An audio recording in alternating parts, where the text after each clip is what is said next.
పార్లమెంట్లో జరుగుతున్నటువంటి చర్చను మనం చూస్తూ ఉన్నాం. ఈ దేశంలో ఒకే వ్యాపారవేత్త ఉండాలి, అది ఆదాని ఉండాలి.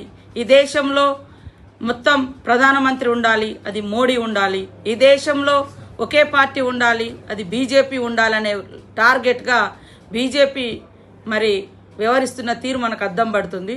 మా పార్టీ తరఫున ఎల్ఓపి లీడరు రాహుల్ గాంధీ గారు ప్రతినిత్యం ప్రజల కోసం, అట్టడుగు వర్గాల సంక్షేమం కోసం, ఈ దేశ భవిష్యత్తు, ఈ దేశ హక్కులు, ఈ దేశ అస్తిత్వం, దేశ ప్రతి ఒక్క పౌరుని యొక్క మరి డెమోక్రసీ ఇవన్నీ కూడా రాజ్యాంగంలో ఉన్నాయి. ఇది కాపాడుకోవాలి అని అంబేద్కర్ గారిని పదే పదే గుర్తు చేస్తూ అంబేద్కర్ రచించిన రాజ్యాంగం, దాన్ని పార్లమెంట్లో ప్రవేశపెట్టి ఆనాడు నెహ్రూ గారు చట్టబద్ధత కల్పించి ఈ భారతదేశాన్ని ప్రపంచంలోనే అత్యున్నతమైనటువంటి డెమోక్రటిక్ స్టేట్గా, అదేవిధంగా బ్యూటీ ఆఫ్ గ్రేట్ కాన్స్టిట్యూషన్ ఉన్నటువంటి దేశంగా ఇవాళ ఉనికిలోకి తీసుకొస్తే సహించలేక మనుధర్మ శాస్త్రాన్ని పాటించే బీజేపీ పార్టీ ఇవాళ మనుధర్మ శాస్త్రం అంటే మరి అట్టడుగు వర్గాలకు చదువు దూరం చేయబడ్డది, అంటరానితనం తీసుకురాబడ్డది, మహిళలను అణచివేసినటువంటి సంస్కృతి, వర్ణ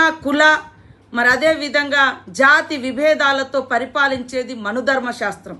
సమానత్వం, ఆడ మగ సమానులే, బీద బిక్కి అందరు సమానులే, అసమానతకు గురవుతున్నటువంటి అట్టడుగు వర్గాలకు, కులాలకు మరి అత్యధిక ప్రాధాన్యతనిచ్చి ఈ సమాజంలో అంతరాలు లేనటువంటి మరి ప్రోగ్రెస్ని తీసుకురావడం కోసం భారత రాజ్యాంగాన్ని రచించినటువంటి మహనీయుణ్ణి తలుస్తే ఇవాళ అమిత్ షా గారి యొక్క అహంకారము మరి పడగ విప్పి బుసగొట్టింది.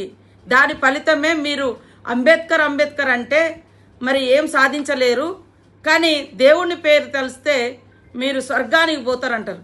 అది కూడా మీరు చెప్పే దేవుణ్ణే తలవాలి, మాకంటూ వేరే దేవుళ్ళు లేవు. ఈరోజు ఈ 75 సంవత్సరాల కాలంలో మాకంటూ ఉన్నటువంటి దేవుళ్ళు, మా